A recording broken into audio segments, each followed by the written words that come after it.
You weren't born nice.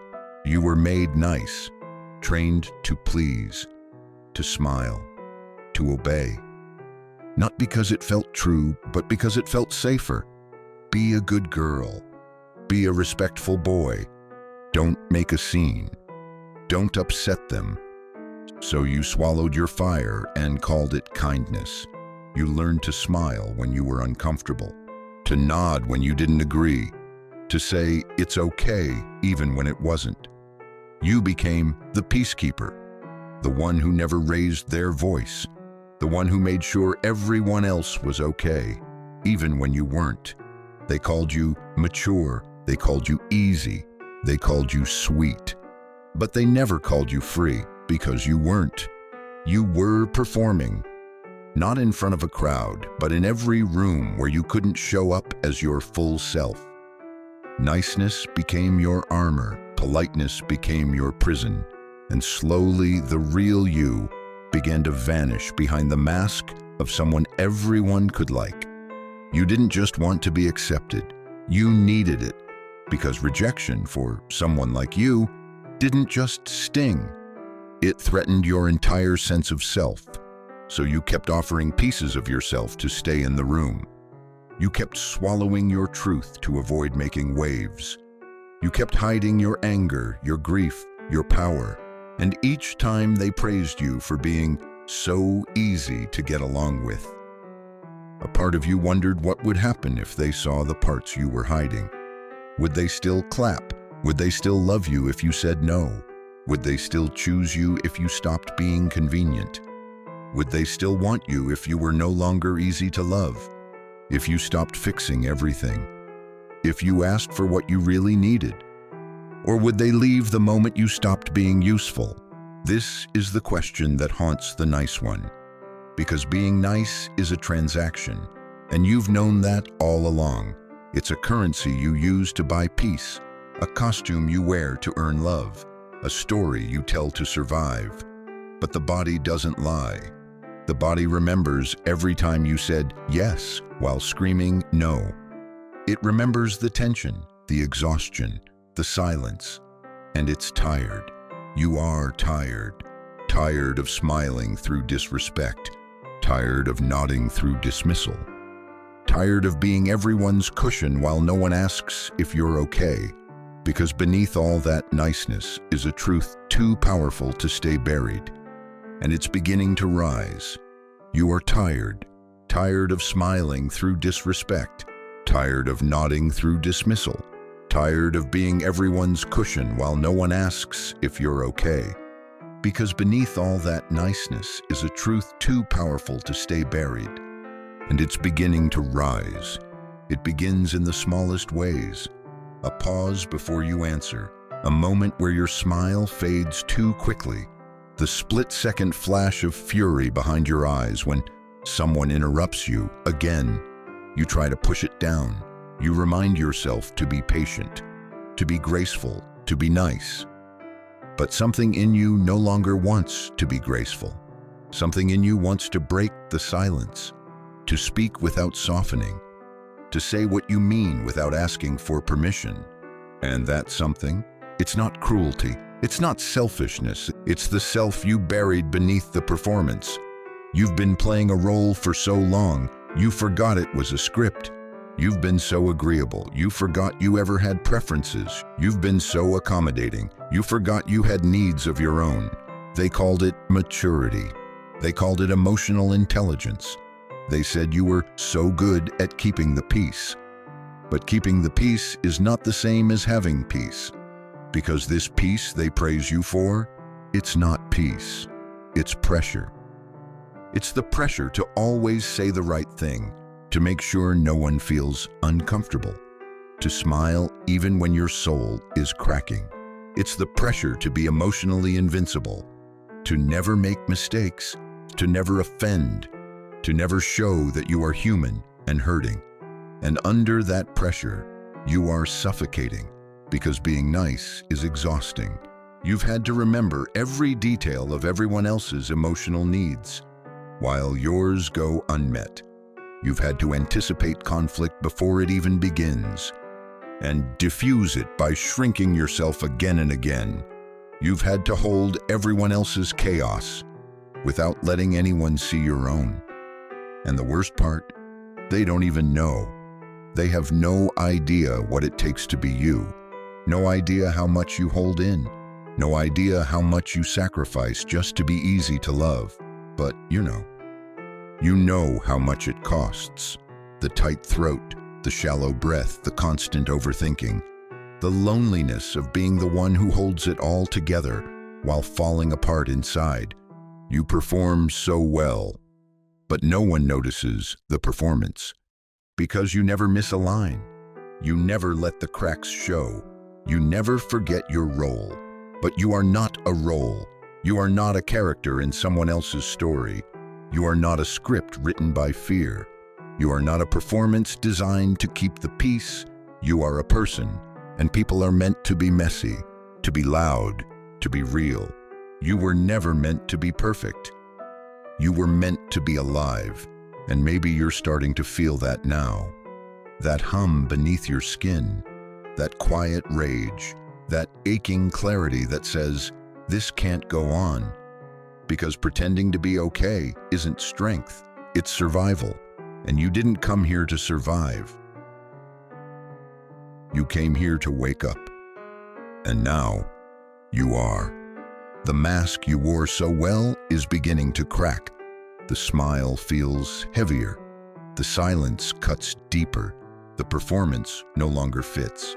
Something inside is stirring, not a scream yet, but a spark, a slow-burning refusal that whispers, enough. You're not angry at one person, you're angry at the entire structure. The culture that taught you niceness was the highest virtue. The family that rewarded silence and punished honesty. The world that called your obedience character and your truth aggression. You start to see it clearly now.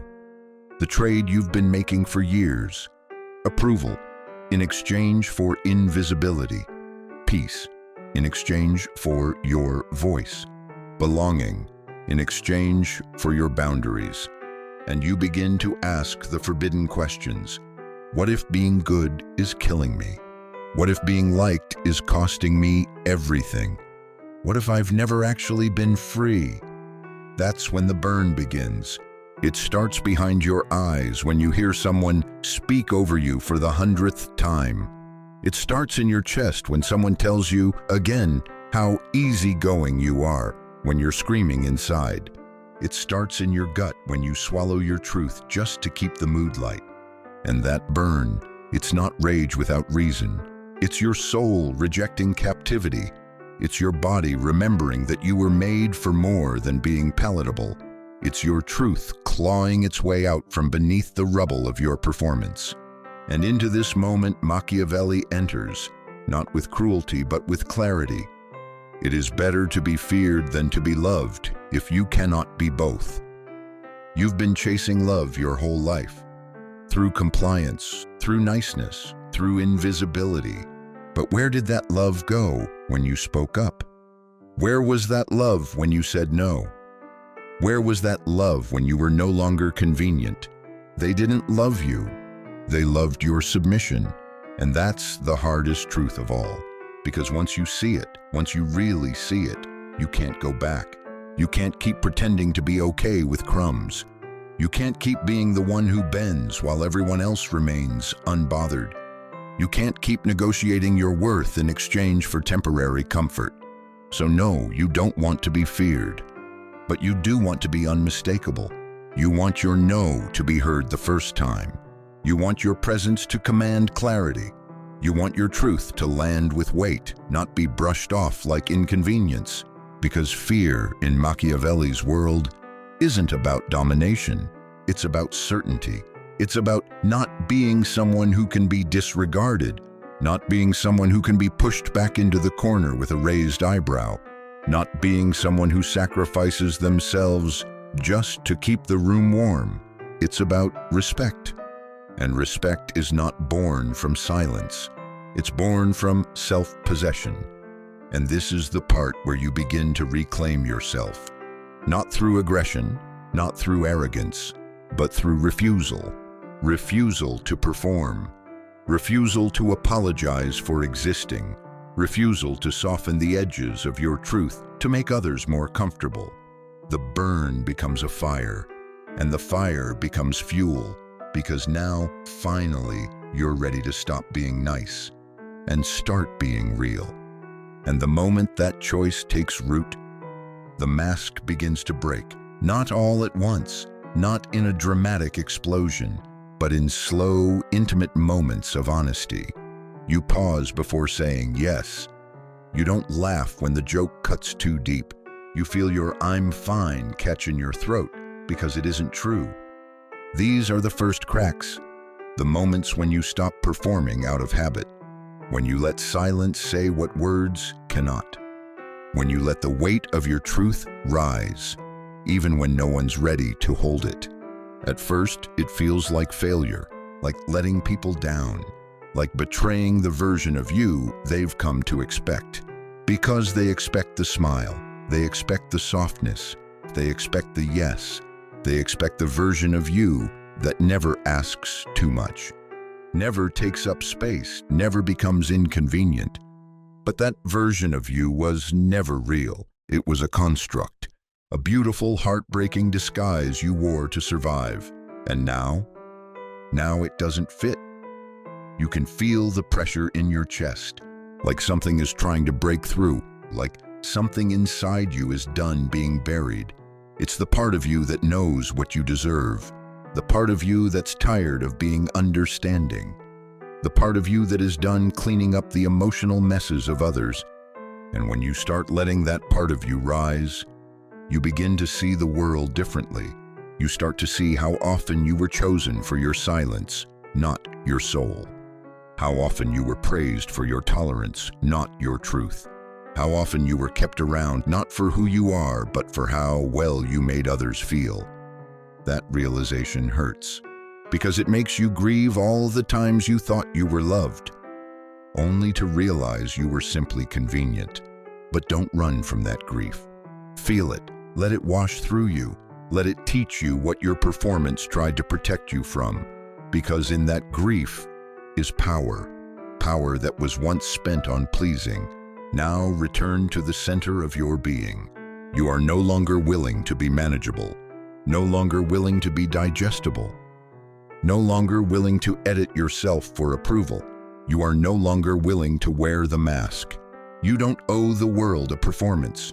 You owe yourself your life, your loud, messy, raw, magnificent life. And yes, some people will leave. The ones who only loved the version of you that didn't challenge them. They will drift.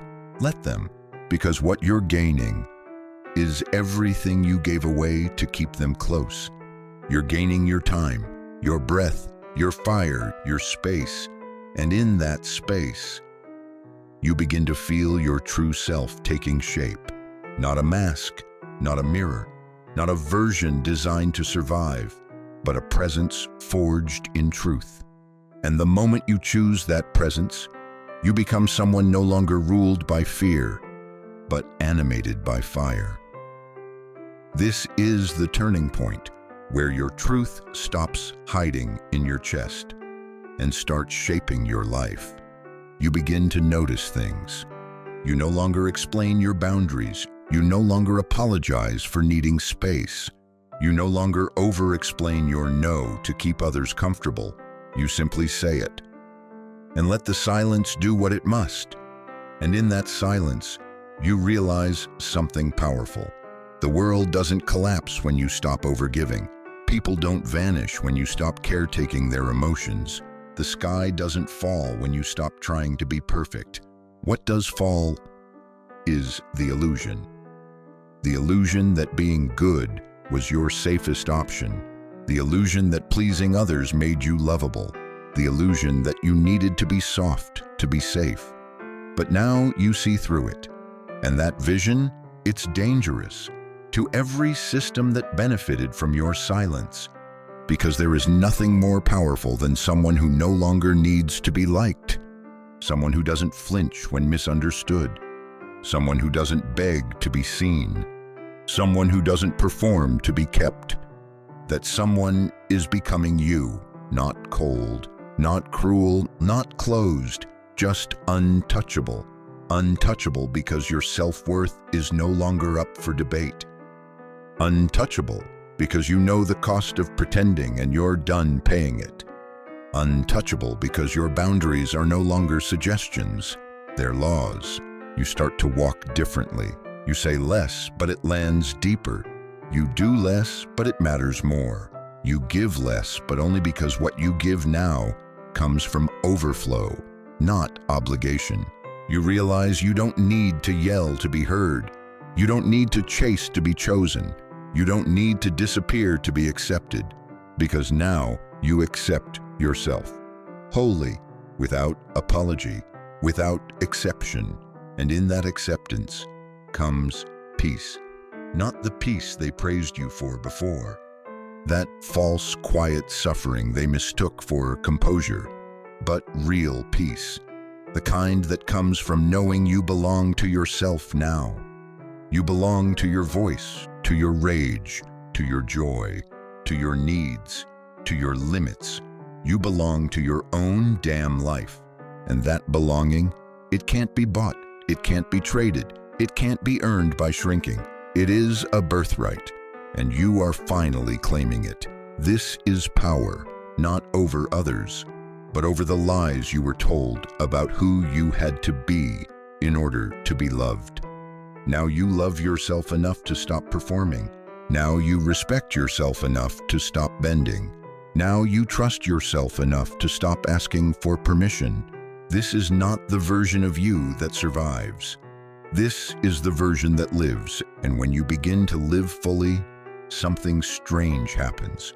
You start to lose people. Not everyone, but the ones who only knew how to love the mask. The ones who needed your silence to feel strong. The ones who stayed close because you stayed small. And as the mask dissolves, so do they. At first, it hurts, because you believed they loved you, and maybe they did. But only the version of you that agreed, absorbed, accommodated. Not the version that speaks. Not the version that says no. Not the version that won't shrink anymore. You try to explain. You try to soften it.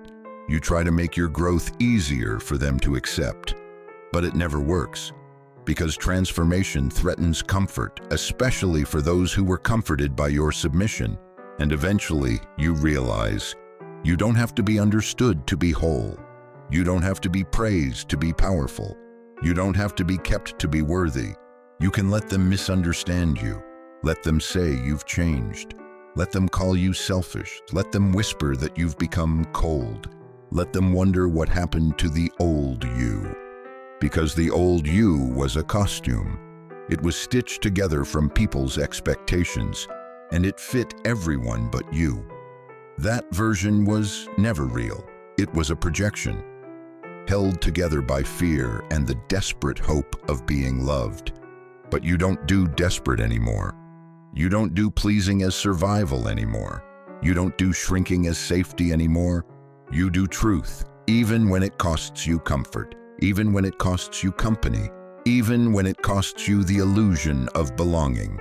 Because what you gain in return is yourself, and you're learning that self-respect is more nourishing than approval. That peace of mind is more valuable than constant applause. That clarity is better than closeness built on lies. You're learning that some relationships were built on who you pretended to be, and those relationships will not survive the real you. Let them end. Let them break. Let the ashes fall. Because what you're growing now isn't a more lovable version of yourself. It's a more honest one and real love. The kind that doesn't need masks, doesn't flinch at truth, doesn't collapse when you say no. That kind of love can only find you when you stop pretending. Let them misunderstand you. You don't owe them your authenticity in a language they're unwilling to hear. You don't owe them translation. You don't owe them softness you no longer possess. You don't owe them the yes that nearly broke you last time. You owe yourself presence. You owe yourself peace. You owe yourself the dignity of no longer performing. So let them go. You are not leaving behind people. You are leaving behind performances. And what remains now is real. And for the first time in a long time, you feel yourself returning, not to who you were taught to be, not to who you had to become to survive, but to who you were before you were interrupted, before you were told you were too loud, too sensitive, too emotional, too much, before they taught you to trade your depth for approval, your truth for peace, your essence for praise. You return slowly to the parts you buried, the voice you quieted, the needs you silenced, the fire you dulled. You don't rush it, you don't force it, you listen, because now those parts aren't scary, they're sacred. The anger you once feared, it wasn't rage without reason. It was your boundary screaming through the cracks in your smile. The tears you once swallowed, they weren't weakness. They were the truth asking to be felt. The dreams you tucked away, they weren't foolish. They were your soul's native language. And now you remember, not all at once, but in waves, in moments, in the way your voice feels stronger when it's not filtered, in the way your body softens when you stop over-explaining, in the way your spirit expands when you finally let yourself want what you want. You are not new, you are whole. Not perfect, not finished, but true. True in a way you've never let yourself be before. And it's not easy, because returning to yourself means grieving what you gave away. It means facing the places you betrayed your own soul. It means forgiving the version of you who didn't know how to choose herself yet. But you do now. You know now that softness isn't weakness, it's wisdom. That anger isn't danger, it's instruction. That saying no isn't rejection, it's protection. You've stopped asking the world to define you. Stopped waiting for the room to make space. Stopped hoping someone else would give you permission to be whole. Because now you give that permission to yourself. You say, I accept all of me. The messy, the moody, the wild, the weary, the radiant, the ruined, the real. You are not the fragments they picked apart. You are not the roles you had to play. You are not the echo of other people's expectations. You are the full return, the one who came back from exile, the one who no longer abandons herself to be chosen. You've stopped breaking yourself into digestible pieces, and in that refusal, you've become whole. And now you stand, not perfect, not untouchable, but unshakable. Because the ground beneath you is no longer built on performance. It's built on presence. No more translation, no more explanation, no more apology. You are no longer negotiating your existence. You are no longer softening your edges to be kept. You are no longer giving away your voice to maintain the illusion of peace. You are here, as you are, not for them, but for you. And it shows in the way you say no without guilt, in the way your boundaries hum with quiet certainty, in the way your silence carries more power than your old performance ever did. They'll notice, they'll feel it, the shift. You're not who you were before. You don't bend the way you used to. You don't break at the same places, because now you know, being liked is not the same as being respected. Being silent is not the same as being safe. Being agreeable is not the same as being whole. You've stopped asking, will they stay if I speak my truth? And started asking, why would I stay if I have to stay silent? You've stopped wondering if you're too much. You've stopped shrinking just to keep peace. You've stopped fearing the end of relationships that only loved your performance. You've stopped pretending.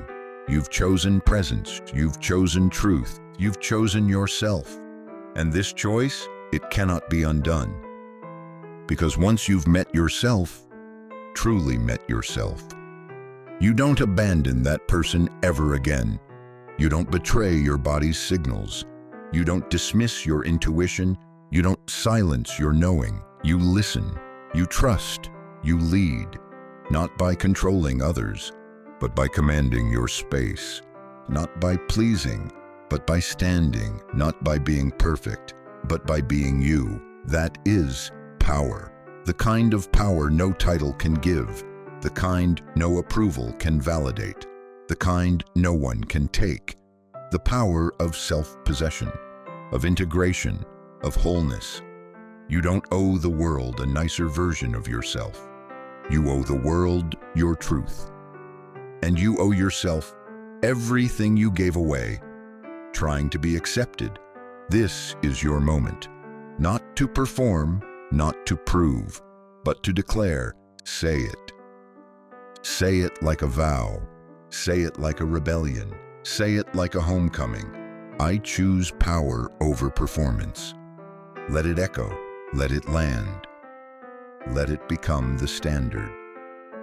Because from this moment on, you don't perform anymore. You lead, you live, you remember, you rise.